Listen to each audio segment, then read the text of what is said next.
الدهر لم يكن شيئا مذكورا إنا خلقنا الإنسان من نطفة أمشاج نبتليه فجعلناه سميعا بصيرا إنا هديناه السبيل إما شاكرا وإما كفورا إنا أعتدنا للكافرين سلاسل وأغلالا وسعيرا إن الأبرار يشربون من كأس كان مزاجها كافورا عينا يشرب بها عباد الله يفجرونها تفجيرا يوفون بالنذر ويخافون يوما كان شره مستطيرا ويطعمون الطعام على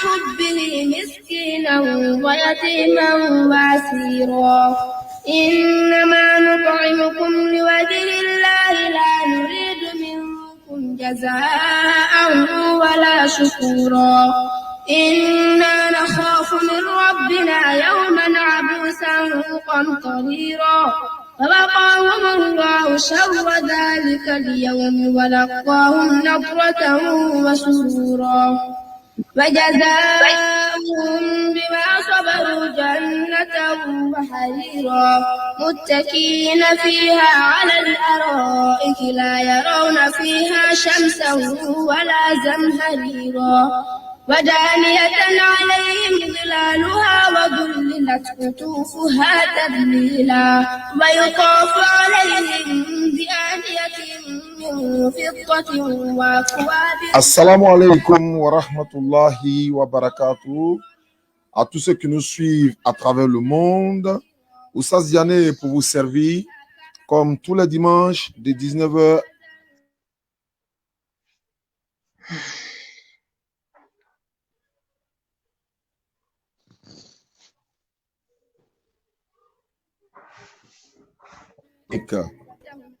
Voilà. Ce sont les aléas du direct, comme on le dit. Alhamdulillah Rabbil Alamin. Wa salatu wa salam ala Rasulillah. Rabbi shrah li sadri wa yassir li amri wa halul uqdatan min lisani yafqahu qawli. Je suis accompagné de Andik de Strasbourg, une chrétienne qui nous suit beaucoup. Vous savez, il n'y a pas de hasard dans la vie. Hein? Voilà.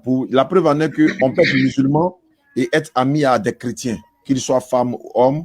On peut être musulman, être ami, même avec des féticheurs, mais l'objectif d'être ami avec un féticheur ou une chrétien ou un chrétien pour lui présenter l'islam. C'est à lui de voir s'il peut accepter ou pas. Donc, Andy nous accompagne ce soir. Merci beaucoup à elle d'être présent. Aziz est de retour, Inch'Allah, après un temps de pause dans le cadre de ses activités. Alhamdulillah, il nous rejoint aujourd'hui. Il avait dit récemment, lors des dernières émissions, et qu'il allait nous montrer l'âge de Muhammad sallallahu alayhi wa sallam dans la Bible. Aujourd'hui, le thème d'aujourd'hui, nous sommes dans l'émission Cours biblique et coranique, mais dans le rendez-vous de Aziz. Aujourd'hui, nous allons parler de Muhammad sallallahu alayhi wa sallam dans la Bible. Muhammad est-il mentionné dans la Bible? Souvenez-vous que Allah nous a dit dans le Coran, surat Al-Haraf, surat 7, verset 157, que je vais lire. Aujourd'hui, l'émission va durer 1 heure et en fonction des 1 heure, on verra si il faut prendre des questions ou pas en fonction de notre invité du jour. N'oubliez pas que c'est tous les dimanches de 19h à 20h. Inch'Allah. Surat Al-Haraf, surat 7, verset 157. Allah il dit ceci. Alhamdulillah Rabbil Alamin. Verset 157. Allah dit, ceux qui suivent le messager, le prophète illettré, qu'ils trouvent écrite, mentionnée chez eux dans la Torah et l'évangile. Il leur ordonne le convenable, leur défend le blâmable, leur rend licite les bonnes choses, leur interdit les mauvaises et leur ôte le fardeau et le joug qui était sur eux. Ceux qui croiront en lui le soutiendront, lui porteront secours et suivront la lumière descendue avec lui. Ceux-là seront les gagnants. fin de citation, Surat 7, verset 157. Donc, Allah confirme que Mohammed sallallahu alayhi wa sallam est mentionné dans la Torah, il est également mentionné dans la Bible. Sans plus tarder, on vous demande, c'est la DDR. La DDR, c'est la Dawa dans la rue.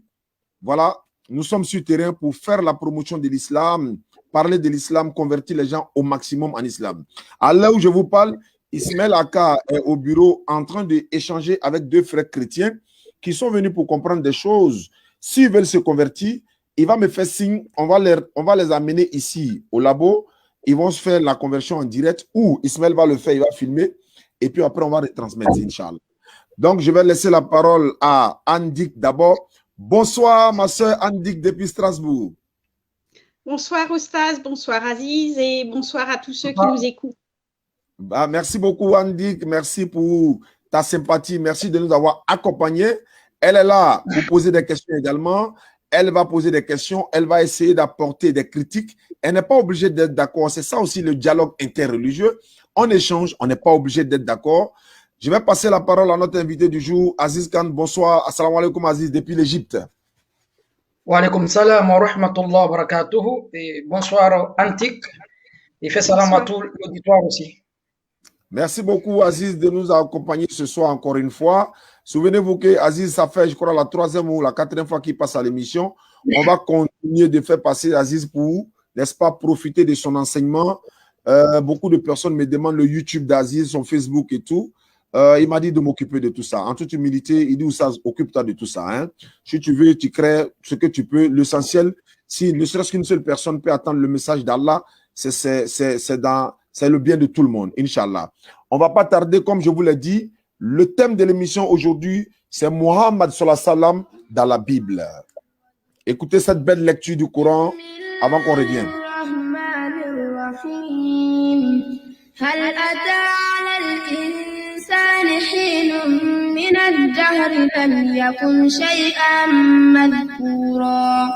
إنا خلقنا الإنسان من نطفة أمشاج نبتليه فجعلناه سميعا بصيرا. Même si tu ne comprends pas ce qu'il dit, la voix est pénétrante.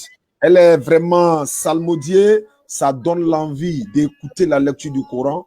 Écoutez souvent la lecture du Coran, ça fait du bien.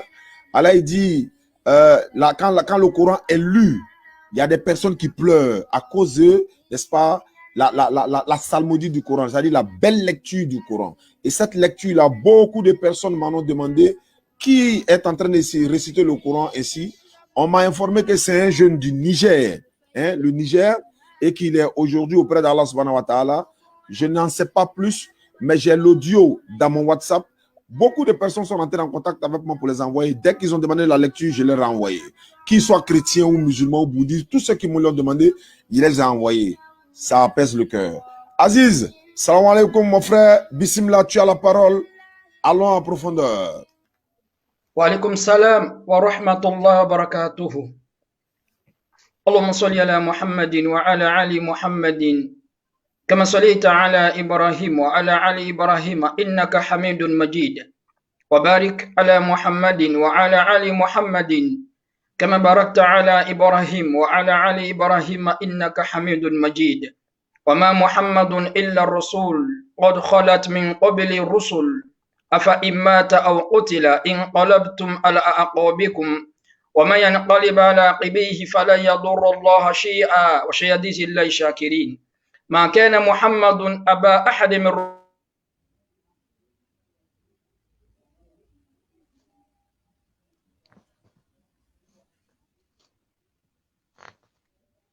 Un problème technique, je pense bien. Au niveau d'Aziz, c'est un problème technique. Souvent, quand les appels entrent, ça entrecoupe la connexion. Mais en attendant, allons-y pour la lecture. En attendant qu'Aziz nous revienne. Voilà. Je vous rappelle que nous sommes à l'émission Cours biblique et coranique. C'est tous les dimanches, par la grâce d'Allah, tant qu'on est là. Dimanche passé, on n'a pas pu faire l'émission parce qu'on était quitté à Toumoudi, on était très fatigué. On a préféré vous passer d'autres vidéos qu'on a pré-enregistrées. Ceux qui ont suivi également notre échange, c'est-à-dire moi, Ismaël Aka et mon frère Deikaba depuis la Caroline du Nord, hein, avec DJ Lewis qui a vraiment apprécié DJ Lewis l'a vraiment apprécié notre participation. Voilà, c'est quelqu'un de sympa. Voilà, je le salue au passage. Il avait promis comme ça qu'on allait faire des émissions ensemble, mais nous l'attendons jusqu'à présent, Inch'Allah. Et il y a des imams qui ont accepté de passer à l'émission, mais il y a d'autres que j'ai invités pour passer à l'émission pour développer un peu le fiqh. Mais compte tenu de leur programme très chargé, mais je vais m'arranger pour faire passer des imams. Mais en attendant que Aziz nous revienne, ma soeur Andik, est-ce que vous êtes d'accord que Muhammad, la paix de Dieu soit sur lui, est mentionné dans le Coran, même si ce n'est pas nommément mentionné? Aziz va nous faire une démonstration, certes, mais avant, est-ce que vous êtes d'accord que le prophète Muhammad est mentionné dans la Bible? Comment est-ce qu'en tant que chrétienne, je pourrais être d'accord? Ouais, c'est normal. Vous ne pouvez pas être d'accord parce que même si à votre place, Aziz est là, je le prends. Voilà. Ok. Aziz, أفإن مات أو قتل انقلبتم على أعقابكم ومن ينقلب على عقبيه فلا يضر الله شيئا وسيجزي الله الشاكرين ما كان محمد أبا أحد من رجالكم ولكن رسول الله وخاتم النبيين وكان الله بكل شيء عليما والذين آمنوا وعملوا الصالحات وآمنوا بما نزل على محمد صلى الله عليه وسلم محمد رسول الله والذين معه أشداء على الكفار رحماه بينهم تراهم ركعا سجدا يبتغون فضلا من الله ورضوانا سيماهم في وجوههم من أثر السجود ذلك مثلهم في التوراة ومثلهم في الإنجيل كزرع أخرج شطأه فآزره فاستغلظ فاستوى على سوقه يعجب الزرع ليغيظ بهم الكفار وعد الله الذين آمنوا وعملوا الصالحات منهم مغفرة وأجرا عظيما. السلام عليكم ورحمة الله وبركاته. وعليكم السلام ورحمة الله وبركاته, mon frère. Donc, alhamdoulilah, les frères en islam, toutes les louanges sont à Allah Ta'ala, qui est toujours l'intemporel-spatial, qui n'est pas dans le temps, qui n'est pas dans l'espace. Il a créé les créatures sans modèle préexistant. C'est lui, Allah, qui crée avec cause, il crée sans cause, il crée même avec le contraire des causes. L'inventeur des cieux et la terre, Badi'u samawati wal ard. Il a fait venir les prophètes, tous les messagers, à leur peuple, en fonction de leur attitude et de leur aptitude. Il a suscité les messagers à leur peuple respectif, en fonction de leur attitude et de leur aptitude. De leur attitude, leur comportement, et de leur aptitude, leur capacité de comprendre les choses. Donc, Allah Ta'ala, quand il a envoyé tous les prophètes, c'est-à-dire la chaîne prophétique, le dernier maillon de la chaîne prophétique, c'est le prophète Mohammed sallallahu alayhi wa sallam. Le dernier des prophètes des enfants, le dernier des prophètes plutôt dans la chaîne prophétique des enfants d'Israël, c'est Jésus. Mais le dernier des prophètes, dans toute la chaîne prophétique, c'est Muhammadin sallallahu alayhi wa sallam. Et tu as mentionné qu'on va faire le thème sur Mohammed dans la Bible. Au fait, c'est pas parce que le prophète sallallahu alayhi wa sallam doit être mentionné forcément dans la Bible qu'il soit un vrai messager, non. Et même si avant d'aller dans la Bible, on va faire une digression, quitter un peu le sujet pour aller dans le livre des Védas. Même si on a un débat avec les Védas, les hindous, on va leur démontrer que le prophète Mohammed est dans les livres. Parce que dans la langue sanskrit, le prophète sallallahu alayhi wa sallam est annoncé dans le livre des Védas. Ils ont 4 livres, les Védas. Ils ont 4 livres. Et dans leurs livres, ils parlent d'un Kalki Otar. Et Kalki Otar,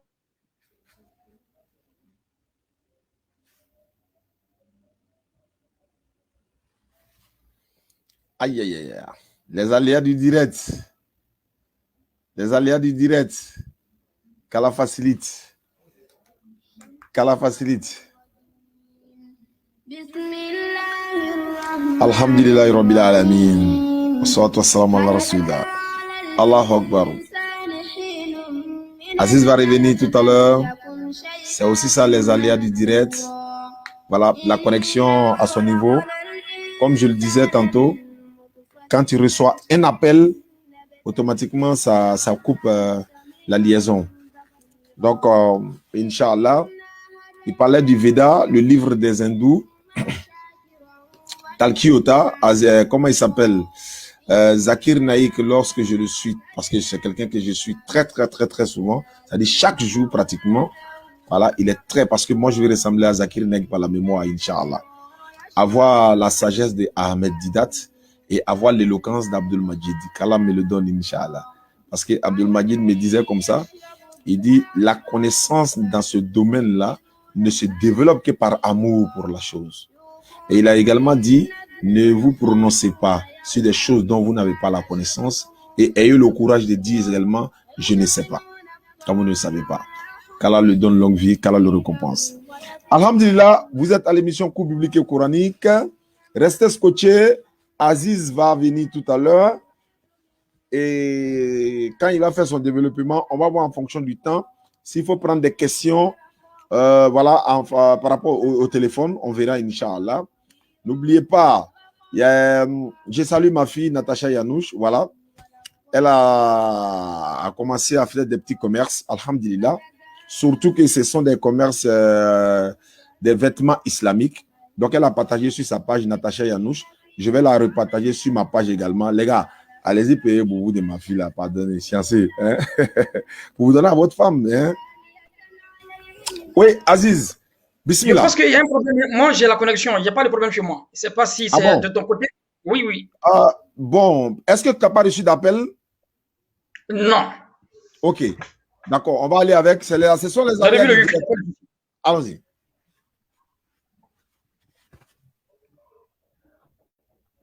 Bismillah.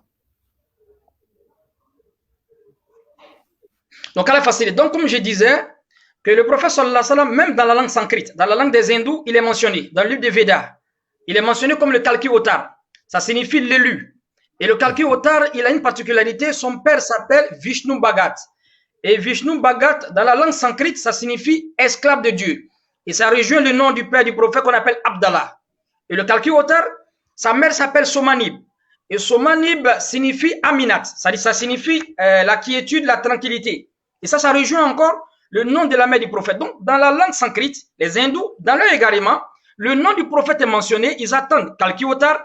Le Kalki Otar, son père s'appelle Vishnu Bhagat et sa mère s'appelle Somanib.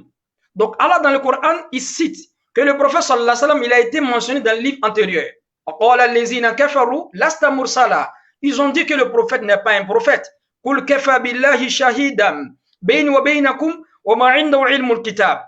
Allah, il dit, Mohammed dit, Allah me suffit témoin, moi et vous, et ceux qui ont reçu quoi, le livre. Allah, il dit encore,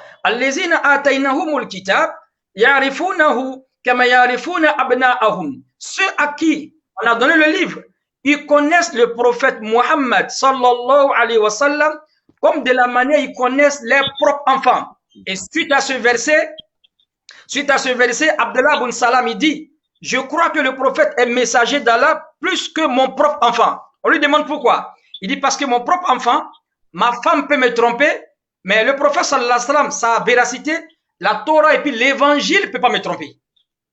Claire. Et s'en suit. Donc le prophète sallallahu alayhi wa sallam, il a été mentionné dans le livre et on a fait le décryptage de certains versets qui sont nos comètes avant de terminer sur la date de naissance de Mohammed sallallahu alayhi wa sallam. Là, on est rentré dans ce qu'on appelle la prophétologie prédictionnelle bien prévisionnelle. La prophétologie prédictionnelle bien prévisionnelle est la science qui étudie les prophètes et puis les prophéties. Suis bien ça, Diani. Non. Il faut avoir une connaissance événementielle pour les contemporains. Il faut avoir une connaissance graphologique. Il faut avoir une connaissance stylistique pour comprendre les allégories, les métaphores, la gradation. Il faut avoir une connaissance géographique pour comprendre la territorialité ou bien le territoire où le prophète est annoncé. Il faut avoir une connaissance numérique et une connaissance historique pour les non contemporains. Et s'en suit. C'est tout un processus. On ne fait pas une prophétie comme ça. On ne dit pas que tel prophète, il n'est pas prophète, ou bien il est prophète à cause de 2 ou bien 3 prophéties. C'est la prophétologie prédictionnelle ou bien prévisionnelle. Ce sont des facteurs, des facteurs à remplir. Si on ne trouve pas ça dans la personne de Mohammed, c'est qu'il n'est pas un vrai messager. Donc, premier d'abord, on doit avoir une connaissance graphologique pour expliquer le nom de Mohammed. On va le démontrer ça. Il faut avoir une connaissance géographique pour comprendre le territoire où Dieu a envoyé ce prophète. Il faut avoir une connaissance événementielle pour le contemporain. Il faut avoir une connaissance historique pour les non contemporains parce que nous sommes les témoins auditoires. Nous ne sommes pas les témoins oculaires. Donc, il faut qu'on ait une connaissance historique pour essayer de démontrer la véracité du prophète sallallahu alayhi wa sallam de la course vers l'apostolat. Et il faut avoir une connaissance stylistique pour comprendre les paroles de la Bible de l'évangile, de la Torah et du Coran qui annonce ce prophète-là. Qu'Allah donne la compréhension. Rapidement, on va aller rapidement. On va prendre Deutéronome 33, verset 2. Là, on est en face là d'une prophétie, mais qui parle de la numérologie. Ça annonce le prophète sallallahu alayhi wa sallam et ses compagnons, mais sur la forme numérique, on va essayer de scruter ce verset-là. Deutéronome 33, verset 2. Bismillah. Deutéronome 33, verset 2. Et dit, Très bien. l'Éternel est venu de Sinaï. Très bien. Il s'est levé sur eux de Séir. Il a resplendi de la montagne de Paran. Et il est sorti du milieu des saintes myriades. Et il leur a de sa droite envoyé le feu de la loi. Très bien. Donc, le Seigneur, il vient, il s'élève et il resplendit. Ça, c'est une connaissance stylistique, on appelle ça la gradation. Ce verset-là est similaire à la sourate Al-Watin wa Zaytoun, par le figuier et par l'olivier. Wa-Tur Sinin, par le mont Sinaï. Wa-Haz al-Baladil Amin, par la cité sûre. Là, on appelle ça la gradation. Maître Meïté Mahmoud, quand il t'explique ce verset-là, il dit là, on est en face de la connaissance stylistique. Donc, si une personne n'a pas une connaissance stylistique, il ne peut pas expliquer ce verset-là. Ce verset-là parle de 3 prophètes. Et le dernier qui parle, ça parle de Mohammed sallallahu alayhi wa sallam. Dieu, il vient, il s'élève, et puis après, il fait quoi? Il resplendit. Et là, il y a une information numérique qui est à la fin du verset que je ne peux pas dire les chrétiens, mais ceux qui ont compilé la Bible ont caché. Là, il y a une forme numérique là-bas. On va ressortir ça. Dieu, il est venu de Séir. Ça concerne Jésus. Il s'est levé de Sinaï. Et là, c'est 3 choses. C'est la densité adorationnelle, la densité révélationnelle, ou bien la bénédiction seigneuriale. Quand Dieu il marque 3 symboles, il parle de 3 prophètes. Soit c'est la densité adorationnelle. Dieu ne cite pas les endroits comme ça. Donc, Séir là, ça concerne Jésus. Sinaï, ça concerne Moïse. Maintenant, il a resplendi dans les monts Paran. Ça concerne le prophète Mohammed sallallahu alayhi wa sallam. Retiens bien ce nom-là. On a parlé des parents. N'est-ce pas, ordinateur? On a parlé des parents. Et la Bible te dit ceci, il sortira avec une loi figurante et on te dit avec les 5 milliards. Mais au fait, ce n'est pas 5 milliards. Ils ont mis ça en français soutenu. Sinon, il sortira avec 10 000 princes. Et le prophète sallallahu alayhi wa sallam, quand il est rentré à la Mecque, il était avec 10 000 compagnons. Il était avec 10 000 compagnons bien précis. Pas 9 999, pas 10 001, mais 10 000 sahaba. Mais dans les anciennes Bibles, on met 10 000, 10 000. Mais pour escamoter la vérité, pour camoufler la vérité, qu'est-ce que les savants chrétiens ils ont fait? Ils mettent là-bas, ils sortiraient avec des 5 milliards. Alors que le sens étymologie des milliards signifie des milliers, 10 000. Est-ce que tu me suis? Donc Dieu, il vient, il s'élève et il resplendit dans les monts Paran. Et avec une loi figurante. Là, il s'agit du prophète sallallahu alayhi wa sallam, on parle de la loi de la charia. Jésus n'a pas apporté de loi. Jésus a réformaté la loi de Moïse. Ok. Matthieu 5, verset 10. Je ne suis pas venu pour abolir la loi et les prophètes, je suis venu pour accomplir. Et tant que les cieux et la terre ne passeront, il ne sortira pas la loi de Dieu un seul trait ou bien un seul iota. Et quiconque retranchera un seul ordre dans cet évangile, il sera appelé le plus petit. Est-ce que vous voyez? Donc Jésus est réformateur de la loi de Moïse. Alors que la loi de Moïse, c'est une loi qui est codifiée de façon nationale pour les Juifs. C'est une loi qui n'est pas internationale. C'est uniquement pour les Juifs, c'est restreint. Donc, Dieu, il vient, il s'élève et il resplendit. On appelle ça dans la stylistique la gradation. Celui qui n'a pas une connaissance stylistique, il ne pourra pas démontrer ce verset-là. Le premier Séir, il s'agit de Jésus. Il s'est levé de Sinaï, il s'agit de Moïse. C'est la densité adorationnelle, la densité révélationnelle. Et troisième, il a resplendi dans les monts Paran. Retiens bien ce nom-là. Qu'est-ce que signifie Paran? Paran, c'est où? Là, on est rentré dans la prophétologie prédictionnelle et prévisionnelle. On est là encore à une connaissance géographique pour comprendre les territoires. Où est Paran? Il faut prendre Habakkuk 3, verset 1. Rapidement. Nam. Allah Akbar. On est servi aujourd'hui. Habakkuk chapitre 3, verset 1. Très bien. Habakkuk 3, verset 1 nous dit ceci. Pierre. Habakkuk 3, verset 1. Hein? Verset 1 à 3. Voilà. Prière d'Habakkuk, le prophète sur le monde des complaintes. L'Éternel, j'ai entendu ce que tu as annoncé. Je suis saisi de crainte. Accomplis ton œuvre dans le cœur des ânes ou des années. Ô Éternel, dans le cours des ânes, manifeste-la. mais dans ta colère, souviens-toi de tes compassions.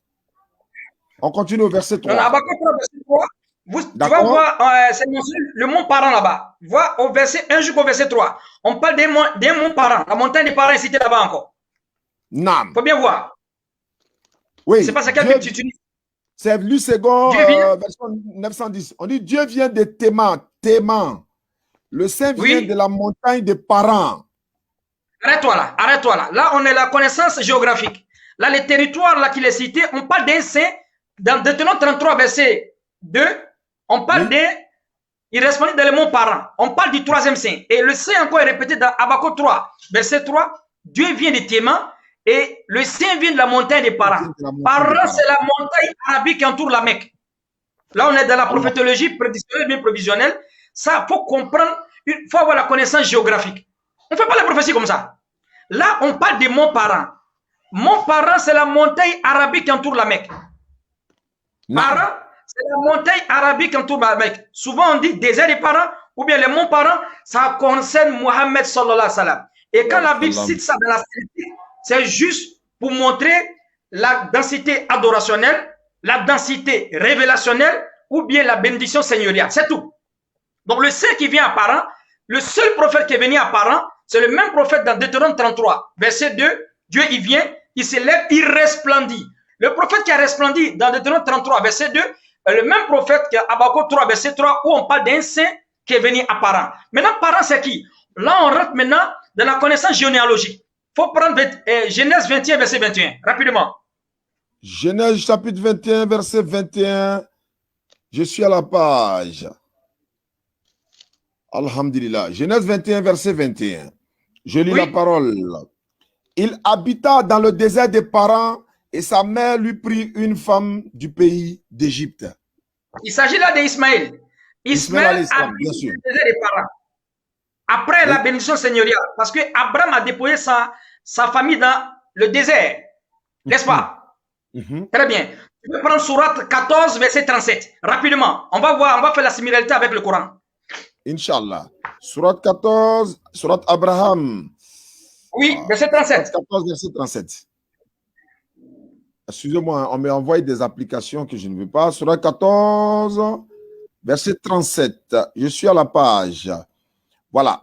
Oh, notre Seigneur, j'ai établi une partie de ma descendance dans une ville sans agriculture, près de ta maison sacrée, la Kaaba. Oh, notre Seigneur, afin qu'ils accomplissent la salat, fais donc que se penche vers eux les cœurs d'une partie des gens et nourris-les des fruits, peut-être seront-ils reconnaissants.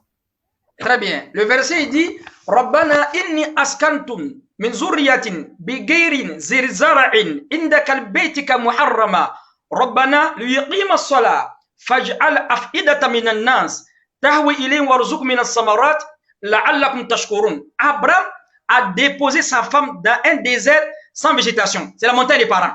C'est le désert des parents. Et Abraham, c'est là que Dieu a fait descendre maintenant la bénédiction seigneuriale, où l'eau des Zamzam est sortie. Et cette eau des Zamzam est mentionnée dans la Bible, Genèse 21, verset 20. Lis-nous ça rapidement. Genèse chapitre 21, verset 20. Genèse chapitre 21, verset 20. Genèse 21, verset 20, je suis à la page. Dieu fit avec l'enfant qui grandit, qui habite dans le désert et devient tiré d'acre. Genèse 21, verset 20. 21, verset 20. Lis au verset 19, où on parle d'un puits, une source d'eau. Je prends ça avant. Voilà. Dieu ouvrit les yeux et il vit un puits, c'est ça. Genèse chapitre 21, verset 19. Dieu lui ouvrit les yeux et elle vit un puits d'eau. Elle alla remplir l'eau d'outre et donna à boire à son enfant. Très bien. Allah. Celui qui peut faire les recherches parmi les chrétiens, il n'a qu'à voir le livre de Bukhari Muslim et bien le livre de Riyad Solihin. Le dernier chapitre, avant le paradis, on a écrit morceaux choisis anecdotes où l'histoire est racontée. Dieu a fait sortir une source d'eau. Et cette source d'eau-là est dans Genèse 21, verset 19, dans la Bible. Et là, il s'agit là de l'eau des Zamzam. Il s'agit là de l'eau des Zamzam.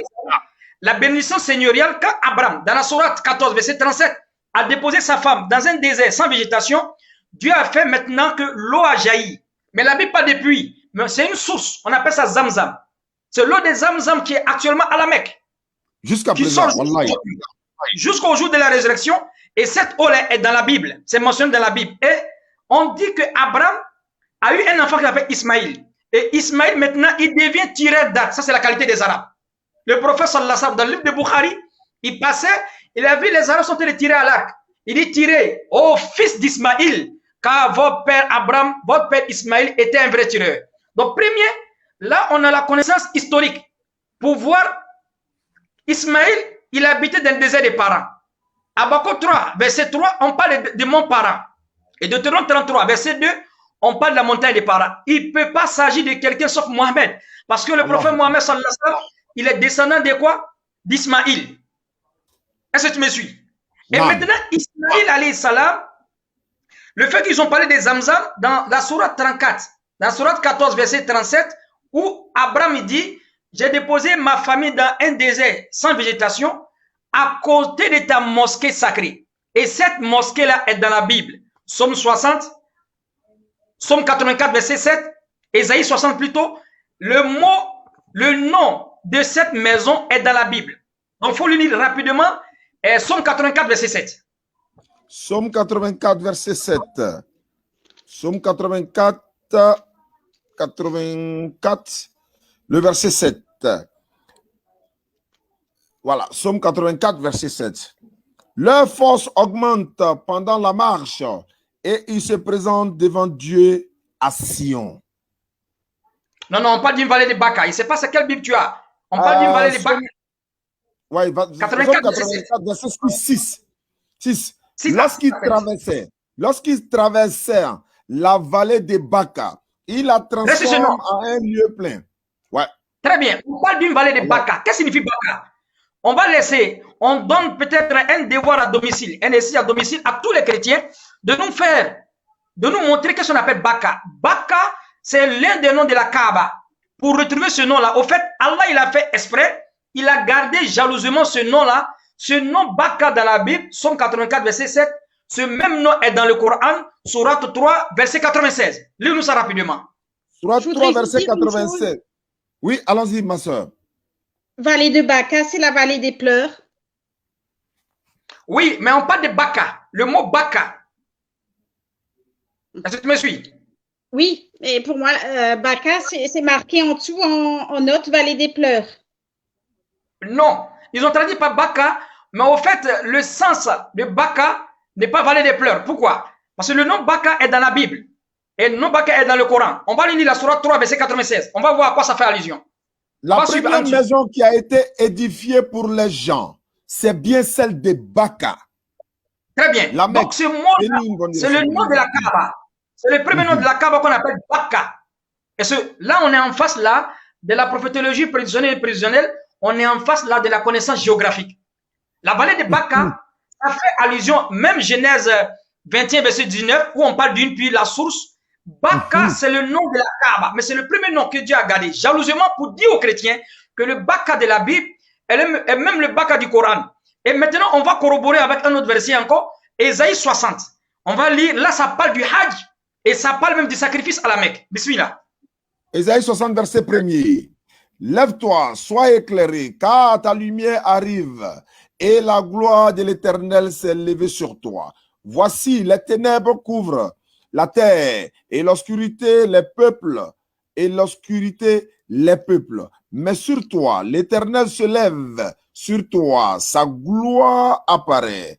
Des nations marchent à ta lumière et des rois à la clarté de tes rayons. Porte tes yeux alentour et regarde. Tout ils s'assemblent, ils viennent vers toi. Tes fils arrivent de loin et tes filles sont portées sur les bras. Tu tressailleras, alors tu te réjouiras et ton cœur bondira et se dilatera. Quand les richesses de la mer se tourneront vers toi, quand les trésors des nations viendront à toi. Verset 6. Tu seras couvert d'une foule de chameaux, Très bien. de dromadaires, Continue. de dromadaires de Madian et des Épha, et viendront tous de Séba.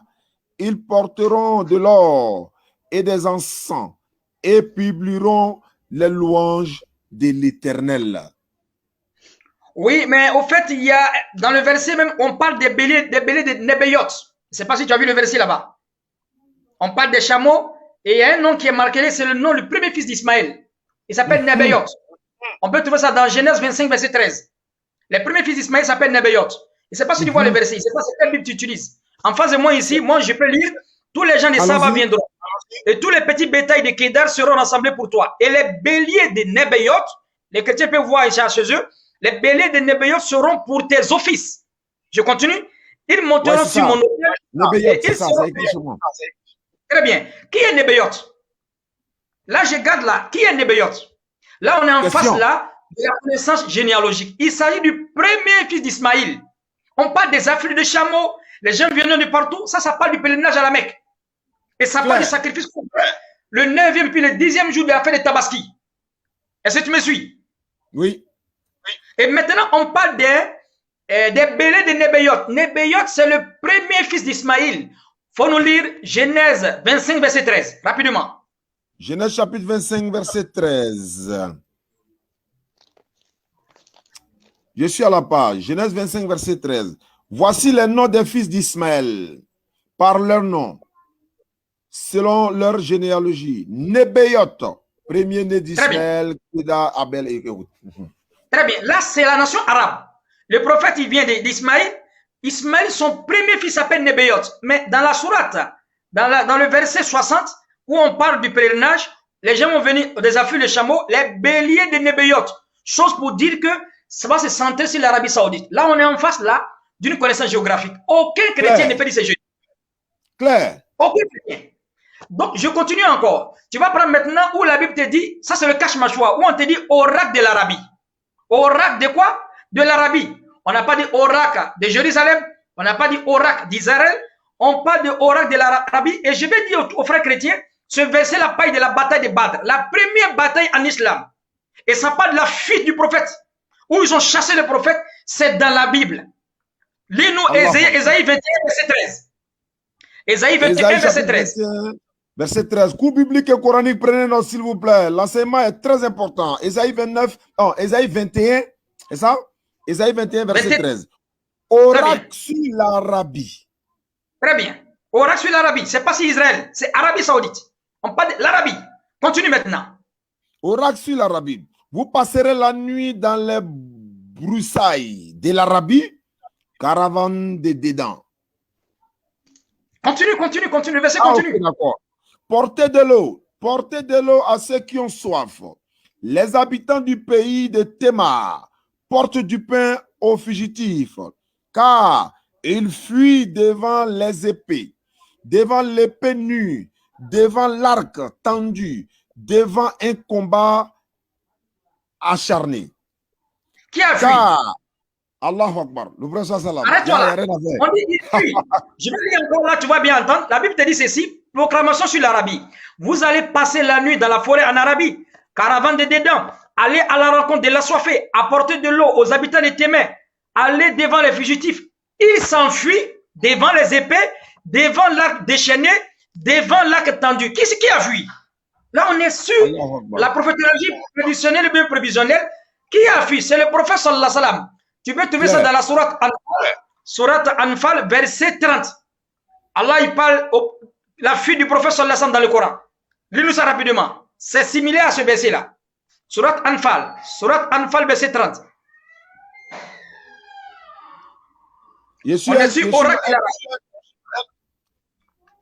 Al-Anfal, le chiffre, hein? Moi je suis un homme de chiffres. Oui. Surat Anfal, c'est avant Tauba, je pense. Avant Tauba, c'est le 8. Al-Anfal, voilà, c'est le 8. Voilà, très verset bien. 30.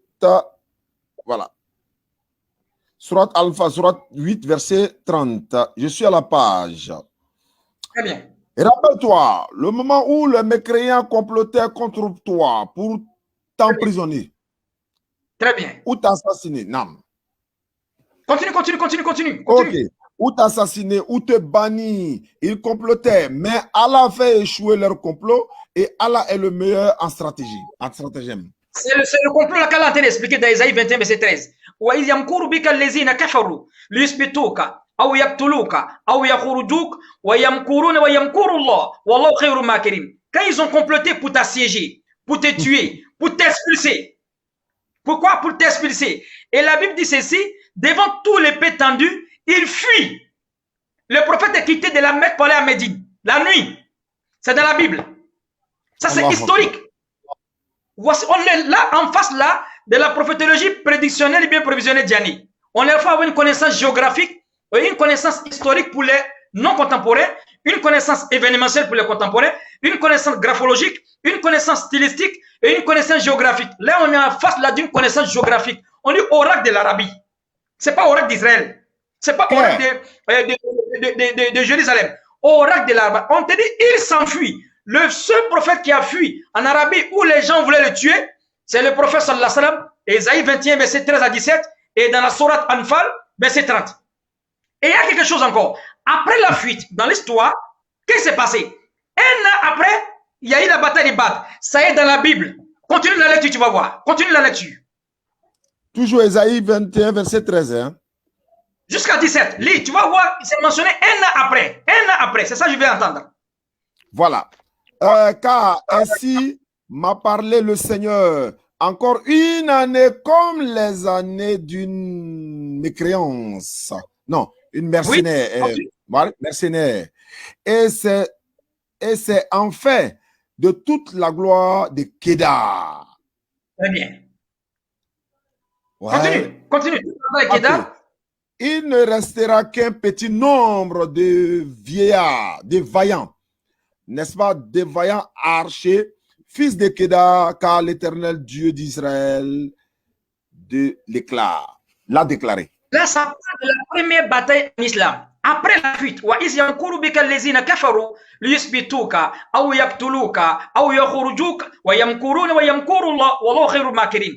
la fuite, un an après, le prophète a fait la bataille de Badr. Un an après. La Bible te dit une année de mercenaires. Un an après. Ce n'est pas 2 ans, c'est un an après. Il y a eu la plus grande bataille d'islam. Est-ce que tu me suis? Oui. La Bible te dit un an après. Et là encore, on rentre dans la connaissance généalogique. Pourquoi on dit un an après? Toute la gloire de Kédar. Qui est Kédar? Qui est Kédar? Kédar fait partie des enfants d'Ismaïl.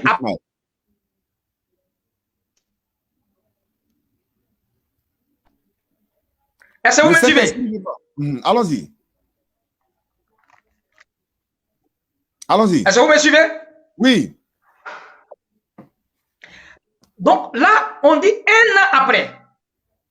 Toute la gloire de Kédar s'est anéantie. Qui est Kédar? Kédar, c'est l'un des enfants d'Ismaïl, l'un des ascendants du prophète sallallahu alayhi wa sallam. Et là, on est rentré dans la connaissance généalogique.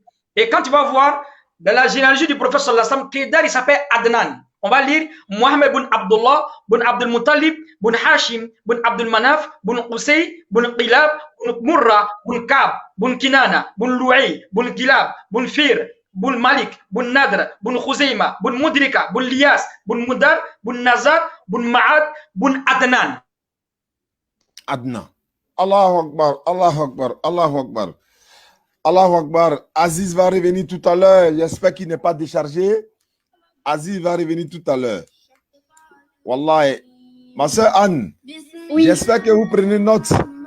Voilà, vous n'êtes pas obligé d'être d'accord avec lui, mais vous n'êtes pas être d'accord. Il va falloir démentir ce qu'il dit. Ce n'est pas à vous que je demande de démentir. Je peux dire certaines choses aussi, Oustaz. Oui, il n'y a pas de souci. Tu vas dire beaucoup de choses. Même si j'ai été prévenue que 20 minutes avant l'émission que ce serait sur ce sujet-là. Oui, il n'y a pas ça, c'est vrai. Là, tu as raison. Là, est-ce qu'on suit? Est-ce qu'on suit? Allons-y. Oui. Très bien. Donc, Kédar, c'est Adnan. Donc, on a donné le nom du prophète sallallahu alayhi wa sallam de sa famille. On est arrivé dans la connaissance généalogique. On est arrivé ici, Adnan. Adnan, c'est Kédar. Donc, oracle de l'Arabie, un an après, quand le prophète a fui, Ésaïe 21, verset 13 à 17, Et Surat Anfal, verset 30, quand le prophète a fui, un an après le prophète il a gagné les gens de Kedar. Et Kedar, là, c'est représenté les gens de Quraysh. C'est les Arabes. Le prophète a eu la bataille de Badr. La bataille de Badr est dans la Bible. La Kaaba est dans la Bible. Et s'en suit. La montagne des parents est dans la Bible. Qu'Allah donne tous la compréhension. Est-ce qu'on peut avancer? Allons-y. Est-ce qu'elle a compris quelque chose? Est-ce qu'elle a compris? Anne, vous avez la parole. Aziz fait une pause. Il demande si vous avez compris quelque chose. Moi, je voudrais expliquer des choses avec des comparaisons par rapport à Deutéronome 18. Un prophète comme Moïse. Et faire J'allais arriver. J'aimerais commencer. Alors, je vous terminer votre développement, je vous en prie. Je prendrai la suite. Très bien. J'allais arriver sur Deutéronome 18. Parce que souvent, les gens aiment discuter Deutéronome 18, mais sur un mot qui est polysémique, le mot frère. Deutéronome 18, Dieu il dit, je vais envoyer un prophète comme toi, Moïse, dans vos frères. Et quand on voit, parmi les prophètes, qui étaient comme Moïse, on est rentré dans la comparative d'égalité. Moïse, Mohammed et Jésus. Quand ils voient la vie de Moïse, la vie de Mohammed, et la vie de Moïse, la vie de Jésus, quelle vie qui était similaire? On va faire une similarité pour voir. Deutéronome 18, il s'agit de qui? Moïse est né d'une mère et d'un père. Mahomet est né d'une mère et d'un père. Jésus est né d'une mère sans père. Ce n'est pas compatible. Je vais envoyer un prophète comme toi, Moïse. Moïse, il a eu la révélation à les 40 ans. Mohammed a les 40 ans. Jésus, il a eu la révélation dès qu'il était au berceau. Je vais envoyer un prophète comme toi, Moïse. Moïse s'est marié. Mohammed s'est marié. Jésus ne s'est pas marié. Je vais envoyer un prophète comme toi, Moïse. Selon les chrétiens, Jésus, il n'est pas mort, ressuscité. Quand il est mort, ressuscité plutôt. Mohammed est décédé, ils l'ont enterré. Moïse est décédé, ils l'ont enterré. Une mort naturelle. Elle s'en suit. Je vais envoyer un prophète comme toi, Moïse. Moïse a apporté une loi. Mohammed a apporté une loi. Les vies est similaire. Je vais envoyer un prophète comme toi, Moïse. Je continue. Moïse, comme je disais tantôt, a été chassé de sa ville. Il a quitté à Misra, en Égypte, pour aller où ça? À Madian. Il a fui. Mohammed aussi, dans Ésaïe 21, verset 13, a fui. C'est corroboré dans la sourate Anfal, verset 30. Moïse a fui comme Mohammed. Moïse est né d'une mère et d'un père. Mohammed d'une mère et d'un père. Moïse s'est marié, Mohammed s'est marié. Moïse a eu la révélation à les 40 ans, Mohammed a les 40 ans. Moïse a porté une loi. Mohammed a porté une loi. Il y a deux législateurs dans la descendance d'Abraham. C'est les deux qui ont apporté une loi, Moïse et puis Mohammed. Donc, on ne peut jamais comparer Moïse à un autre prophète si ce n'est pas par Mohammed sallallahu alayhi wa sallam. Et maintenant, où il y a une divergence, où la Bible dit le mot frère. Je vais envoyer un prophète comme toi, Moïse, dans vos frères. Moïse n'est pas le frère de Jésus. Jésus fait partie de sa descendance. Quand la Bible dit frère, automatiquement, c'est entre Ismaël et puis Isaac. Et tu vas lire directement, je pense qu'on va lire ensemble, c'est nettement mieux, Deutéronome 2, verset 4, rapidement. Deutéronome 2, verset 4. Deutéronome chapitre 2, verset 4. Je suis à la page. Deutéronome 2, verset 4. Donne cet ordre au peuple. Vous allez passer là à la frontière de vos frères. Vous allez passer à la frontière de vos frères, les enfants de Sceaux, qui habitent en Séir. Ça, c'est Moïse qui parle. Il parle aux disciples, aux enfants d'Israël. Vous allez passer vers le territoire de vos frères, virgule, les fils d'Ésaü. Est-ce que tu me suis? Mais le thème frère est polysémique parce que là, les frères d'Ésaü, les disciples, les enfants d'Israël, Ésaü, c'est leur cousin. Parce que Ésaü, il a ses enfants. Jacob aussi a ses enfants. N'est-ce pas? Donc, les enfants d'Israël, ceux qui sont descendants de Jacob, ils vont aller sur le territoire de leurs frères. La Bible te dit, virgule, les fils d'Ésaü. Mais la Bible utilise le mot frère. Donc, c'est polysémique, ce n'est pas monosémique. Le mot frère, dans la Bible, ça signifie cousin. Et il y a plein de versets encore. Tu peux prendre Deutéronome 23, verset 7. Deutéronome 23, verset 7. Je suis à la page. Tu n'auras point en abomination les Domites, car il est ton frère. Alors que Édomite était son cousin. Celui qui peut faire un devoir à domicile, il va voir. Édomite là, il s'agit là de pas de son frère, mais de son cousin. Mais la Bible a utilisé le mot frère. Mais pourquoi maintenant, si Mohammed, comme il veut écarter le prophète sallallahu alayhi wa sallam de la course vers l'apostolat, il dit que Mohammed sallallahu alayhi wa sallam, de Deutéronome 18, c'est pas Mohammed, à cause du mot frère. Moïse dit, Dieu va susciter un messager comme toi dans vos frères, pas dans ta descendance. Moïse est juif, les frères des juifs, ce sont les arabes. Et donc, je vais récapituler rapidement. Moïse est né d'une mère et d'un père. Mohamed est né d'une mère et d'un père. Jésus est né d'une mère sans père. Moïse a eu la révélation à l'âge de 40 ans. Mohamed à l'âge de 40 ans. Je vais envoyer un prophète comme toi, Moïse. Moïse s'est marié, Mohamed s'est marié. Je vais envoyer un prophète comme toi, Moïse. Moïse a eu des enfants. Mohamed a eu des enfants également. Je vais envoyer un prophète comme toi, Moïse. Moïse est décédé naturellement. Mohamed est décédé naturellement. Jésus est mort ressuscité selon les chrétiens. Je vais envoyer un prophète comme toi, Moïse. Moïse est quitté en Égypte. Il a fui pour aller à Madian. Je vais envoyer un prophète comme toi, Moïse. Moïse est quitté en Égypte pour aller à Madian. Et le prophète sallallahu alayhi wa sallam est quitté à la Mecque pour aller à Médine. Et les savants disent même leur nom, le nom de Moïse commence par M. Et le nom de Mohamed commence par M. Tellement ils se ressemblaient, même les noms commencent par M. Moïse et Mohamed. Elles sont suivies. Elles sont suivies. Ah, Anne, tu peux contredire, hein? Ah non. J'ai jamais entendu, j'ai entendu l'âge, tout ça, mais j'avais le M. Vous cherchez vraiment des choses qui... Moi, oui. Je vais vous donner ma version. Voilà. Et les auditeurs pourront faire eux-mêmes leur opinion. Oui, je vais finir rapidement. Oui. J'allais finir rapidement parce que là, on doit tomber sur la date de naissance de Mohamed. Là, le temps est déjà imparti. Parce que quand j'ai dit que le prophète sallallahu alayhi wa sallam, il est le dernier des prophètes, c'est pas, on ne dit pas ça comme ça. C'est des études on fait. Et se voit. Maintenant, la Bible te dit dans Deutéronome 32, verset 21. Et s'en suit. Dieu il parle aux Juifs. Les Juifs ont suscité ma colère. Ils ont adoré ce qui n'est point Dieu. Je vais susciter eux aussi leur colère par une nation insensée. Et la nation insensée en hébreu, c'est Goïnaba. Goïnaba signifie un peuple qui n'a ni foi ni loi. Ce sont les Arabes. Le seul peuple qu'on appelle la tribu de Barbares, ce sont les Arabes. Donc Dieu, il prend l'engagement à cause de la désobéissance des Juifs.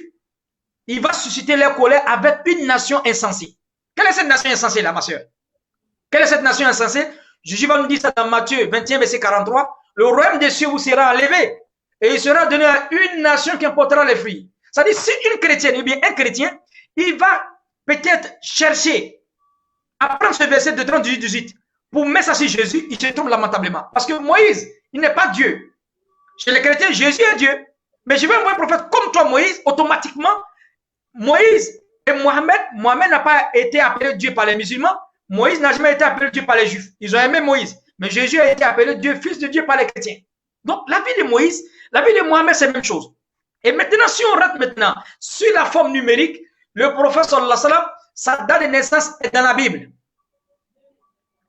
Elle s'en suit. Non. Les prophètes, ils n'expliquent pas la religion comme ça. Tous les prophètes, ils ont trois manières d'enseigner la religion. Tous les livres antérieurs. La forme acoustique, la forme graphologique et la forme numérique. Et si le frère peut nous lire la sourate Fatih, la victoire éclatante, au dernier verset. On demande à la soeur de bien écouter et on va essayer de voir de quoi ce verset-là parle. La victoire éclatante, le prophète. Il a dit, je suis un homme de chiffres. Hein. Le dernier verset. Sourate al-Fatih. Bon. Le chiffre, si c'est le chiffre 61, 41, mais en attendant, je trouve Inch'Allah.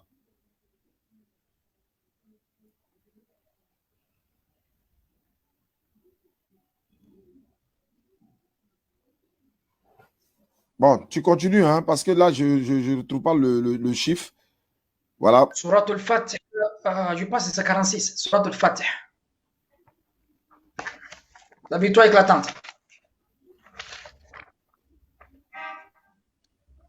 Non, 46, c'est Al-Aqaf. La victoire éclatante, c'est 48. 48. 48. Le dernier verset. Oui. Muhammad est le messager d'Allah. Et ceux qui sont avec lui sont durs avec les mécréants et miséricordieux entre eux. Tu les vois inclinés, prosternés, recherchant d'Allah grâce et agrément, Leurs visages sont marqués par la trace laissée par la prosternation. Telle est leur image dans la Torah et l'image qu'on a d'eux dans l'évangile. L'image qu'on a d'eux dans l'évangile est comparable à une sémence. Continue. L'image qu'on a d'eux dans l'évangile est comparable à une sémence. Est celle d'une sémence qui sort, ça pousse, n'est-ce pas? Puis se raffermit, se pèse, se pèse, et ensuite se dressant sur sa gîte. Si sa gîte. C'est bon. L'émerveillement. Voilà, l'émerveillement. En fait, je parle à l'école, donc je me débrouille. Avant qu'on ne commence l'émission, Oussad Diané a mis un verset, Sourate 7, verset 157, où on dit le prophète qu'on trouve mentionné chez eux dans la Torah et dans l'évangile. Donc le prophète est mentionné dans la Torah et dans l'évangile.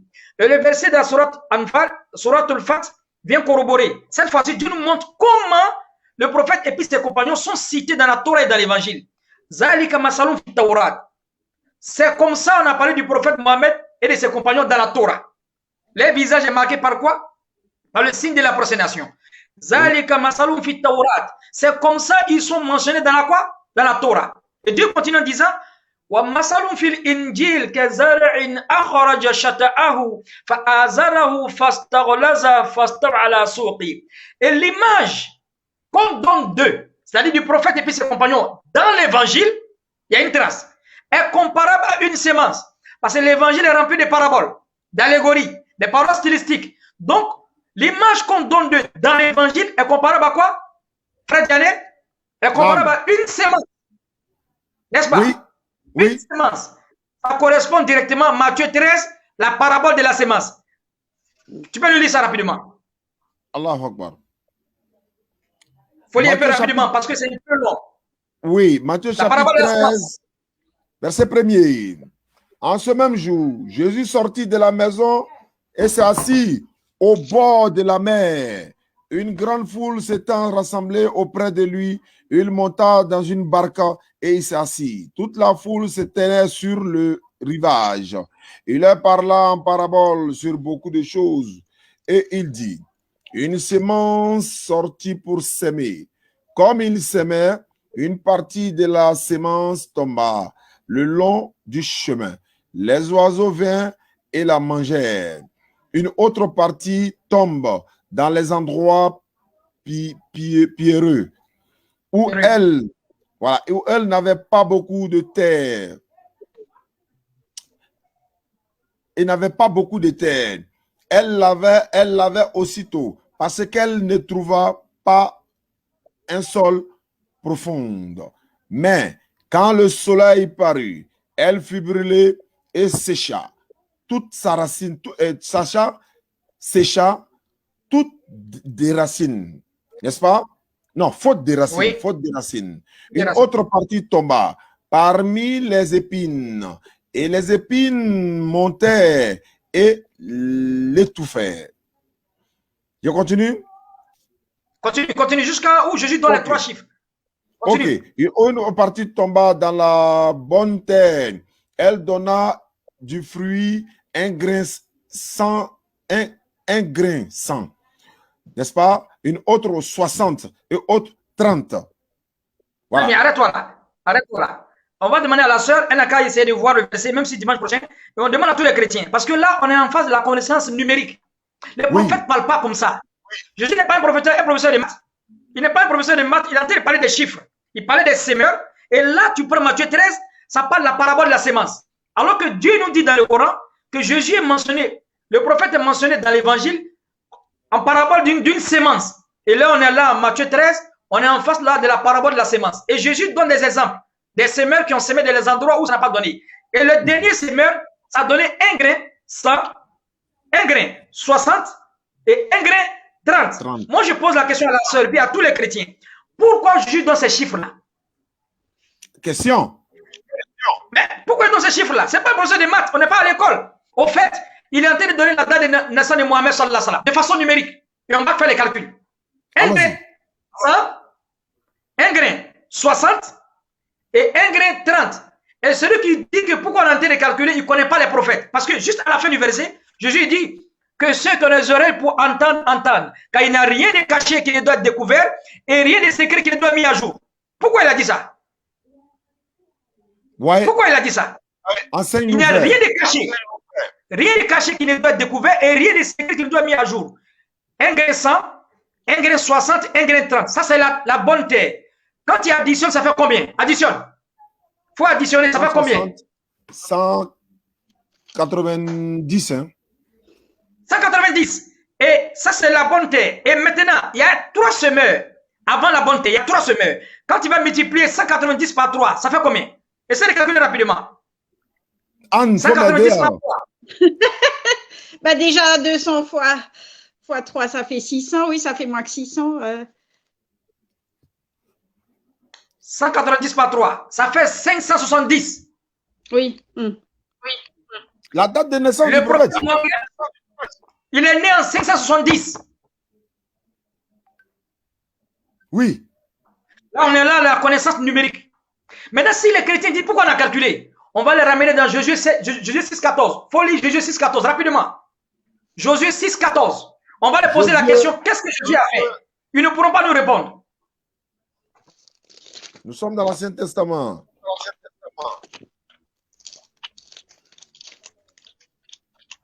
Josué 6, verset 14. Josué chapitre 6, verset 14. Je lis la parole. Il fit une fois le tour de la ville, le second jour, puis il retournait dans le camp. Il fit de même pendant 6 jours. Oui, 7e jour. Dis, 7e jour, qu'est-ce qu'il a fait? Ouais, le 7e jour, il se levait de bon matin de l'aurore et il fit de la même manière 7 fois le tour de la ville. Ce fut le seul jour où il fit 7 fois le tour de la ville. Très bien. On va demander à la sœur, même si dimanche prochain on va y soir, c'est un truc qu'on va développer bientôt. Les prophètes, ils avaient la connaissance. Ils avaient la connaissance acoustique, ils avaient la connaissance graphologique et la connaissance numérique. Mais pourquoi Josué, avant de prendre Jérusalem, il va faire un tour de la ville? Qui lui a dit d'abord? Josué, il a réformé la loi de Moïse après Moïse. On l'appelle Yushabunoun.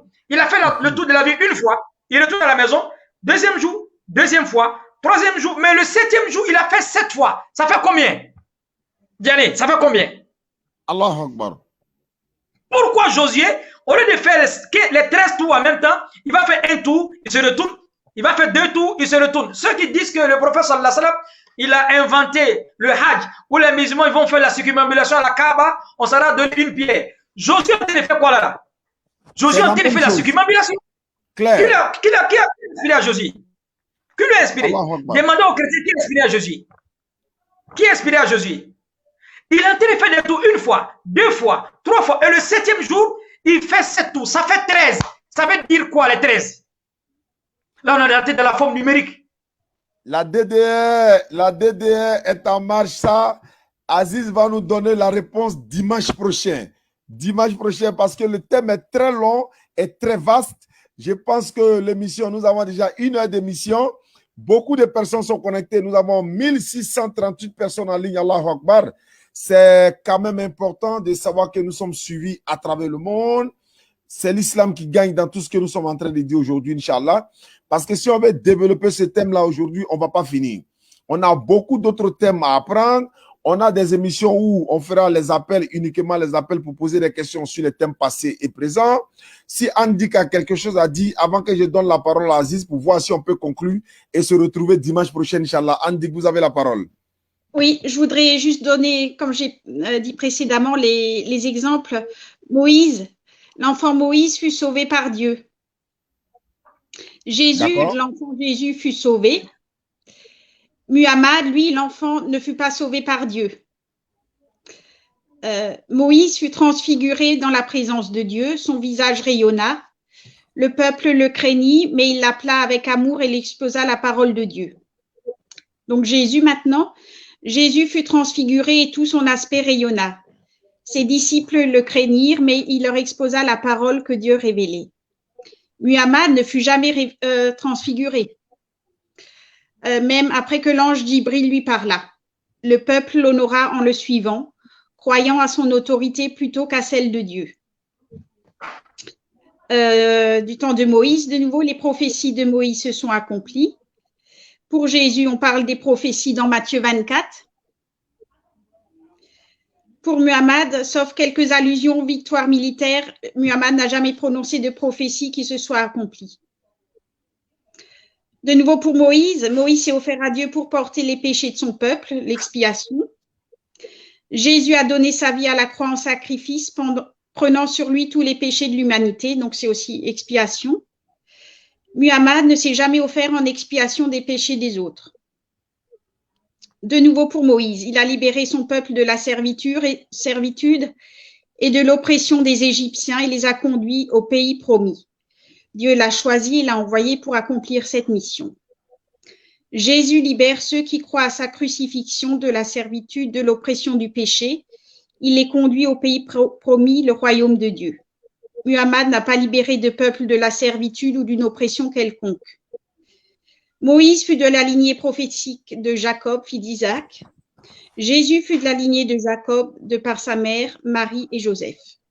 Muhammad fut de la lignée d'Ismaël et non de Jacob. Voilà, ça c'est la réplique de Andik, ça. Elle n'est pas d'accord que ce soit Mohammed sallallahu alayhi wa sallam qui est comme Moïse. Donc, Aziz, tu as la parole. Ce que tu peux dire, tu dis. Et puis, on va conclure, Inch'Allah, pour nous retrouver dimanche prochain à 19h. N'oubliez pas que c'est la DDS, c'est la Dawa dans la rue. Bismillah, mon frère. Très bien. Au fait, ce que la soeur a dit, c'est quoi? On n'a pas trop le temps. On va revenir dimanche prochain. On va essayer de clore avec Mohamed dans la Bible et elle va comprendre beaucoup de choses. Il y a une chose seulement qui va essayer de contrebalancer ce qu'elle a dit. Parce que là, ce sont les exégètes chrétiens qui ont essayé de transformer la papauté en or en faisant la similarité entre Jésus et puis Moïse. Mais je vais la bloquer avec un seul verset. Deutéronome 34, verset 10. Il n'y a plus de prophète en Israël comme Moïse. Donc Jésus ne peut pas être comme Moïse. Deutéronome 34, verset 10. Ce verset-là bloque toute sa démonstration. Il n'a plus paru. Mais les chrétiens mettent au verset, dans la stylistique, il n'a plus paru, il ne va plus paraître.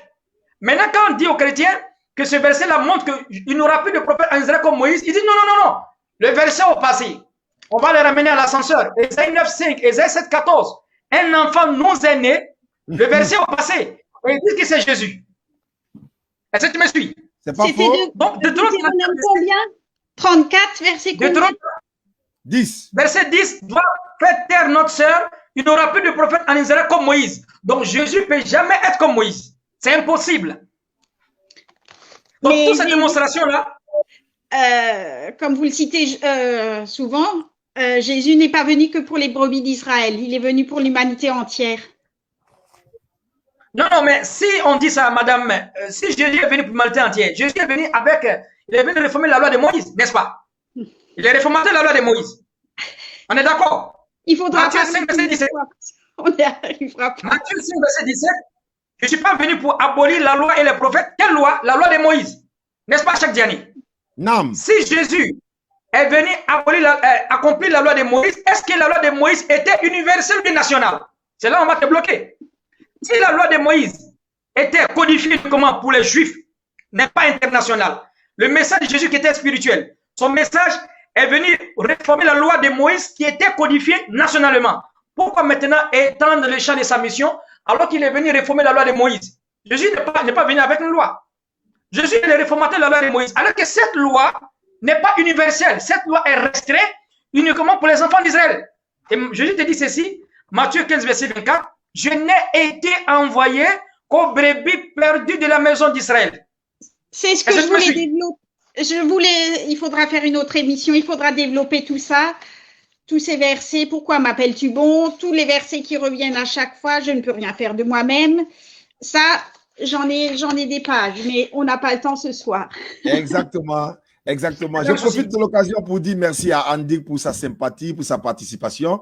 Chers frères et sœurs, elle est chrétienne, elle est sympathique. Donc, vous voyez que on peut être amis avec des chrétiens et avec le respect mutuel et tout ça. S'il y a des pasteurs en ligne, s'il y a des chrétiens dignes de confiance en ligne, qui sont vraiment des sachants bibliques, vous m'appelez sur le numéro WhatsApp qui s'affiche au bas de l'écran.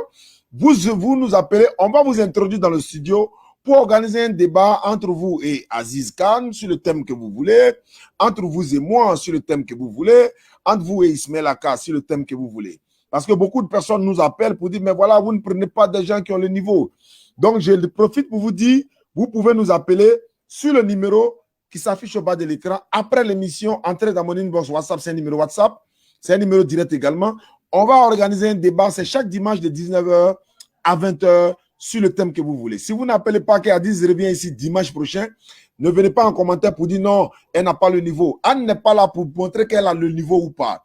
Elle est là pour participer à l'émission, pour comprendre et poser des questions et défendre sa position. Et quelle est cette femme? C'est quelle femme qui a déjà participé à ce genre d'émissions pour défendre quand même sa doctrine quand même. Elle, au moins, elle vient, elle se défend. Nous respectons sa position. Merci beaucoup à toi, Anne Dick, depuis Strasbourg. C'est moi qui vous remercie parce que vous mettez à l'aise, oui. Merci beaucoup, Anne, ça nous fait plaisir. Aziz, tu as le dernier mot, mon frère. Alhamdulillah, donc ce qu'on va dire, le prophète sallallahu alayhi wa sallam, il a annoncé dans les livres judéo-chrétiens, en l'occurrence la Bible et l'Évangile, on n'a pas développé beaucoup de choses. Il y a beaucoup de prophéties encore qui parlent de Mohamed, qui sont no comment. Donc peut-être dimanche prochain, si on va essayer de développer la forme numérique, parce que les prophéties, là, on ne prend pas les prophéties comme ça. Ça s'étudie avec tous les détails qu'il faut. Donc, le prophète sallallahu alayhi wa sallam, il est le seul prophète qui est venu dans la descendance d'Ismaël qui est annoncé à toute l'humanité. Il n'y a pas un prophète. Même Daniel 2, Daniel 17, Daniel 7 nous démontre cela. On parle de la pierre. Il y a beaucoup de choses qui ne sont pas démontrées. Même Matthieu 21, verset 42, où on parle, il sera un prodige à nos yeux. N'avez-vous pas lu les Écritures? La pierre qu'ont rejeté les bâtisseurs. Quelle est cette pierre-là? On donne à Antique. Elle doit réfléchir à la pierre. Quelle est la religion qui symbolise la pierre? La religion qui symbolise la pierre, c'est le christianisme, c'est la croix. Mais la pierre, c'est quelle religion qui symbolise la pierre? Cette pierre-là est mentionnée dans la sourate, dans le Coran, et cette pierre est mentionnée aussi dans Daniel 2, Daniel 7. Daniel 2, verset 31 à 45, et Daniel 7, verset 1 à 28. Donc, on va essayer de montrer ça. Donc, comme c'était la première fois, Inch'Allah, qu'Allah donne la compréhension et qu'Allah nous pardonne, Inch'Allah. Amin, amin, amin, amin, amin, amin. Merci beaucoup aux 1700 personnes qui nous ont suivis aujourd'hui dimanche. On vous dit merci. Barakallahu fikum. La DDR, continuez de nous soutenir pour la construction du centre islamique chargé des convertis. J'allais dire le complexe islamique chargé des convertis que nous sommes en train de construire à Abidjan. Les numéros sont ouverts. C'est mon numéro WhatsApp qui est là. C'est un numéro de contribution. Nous demandons le soutien pour le centre islamique chargé de convertis. J'allais dire encore le complexe. Voilà, le centre s'est habitué. Ismaël Aka, vous pouvez le contacter au 07 68 68 97 34 05. 07 68 97 34 05.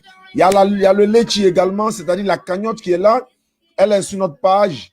Également, on peut vous envoyer le lien. Vous allez participer pour nous soutenir à construire la mosquée et le complexe chargé des convertis, Inch'Allah.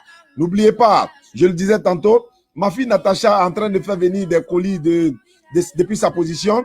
Elle achète des boubous bien pour les musulmans. Entrez en contact avec moi, en livrer ça chez vous. Moi, je suis prêt pour venir me livrer. C'est assez, Inch'Allah. Vraiment, merci beaucoup à Aziz Khan. Rendez-vous, Inch'Allah, dimanche prochain pour la suite de l'émission Cours biblique et coranique. Les pasteurs, les chrétiens qui sont vraiment dignes de confiance, entrez en contact avec nous. On va organiser un débat sur le thème de votre choix. Oussaz Yané pour vous servir. Salam alaikum.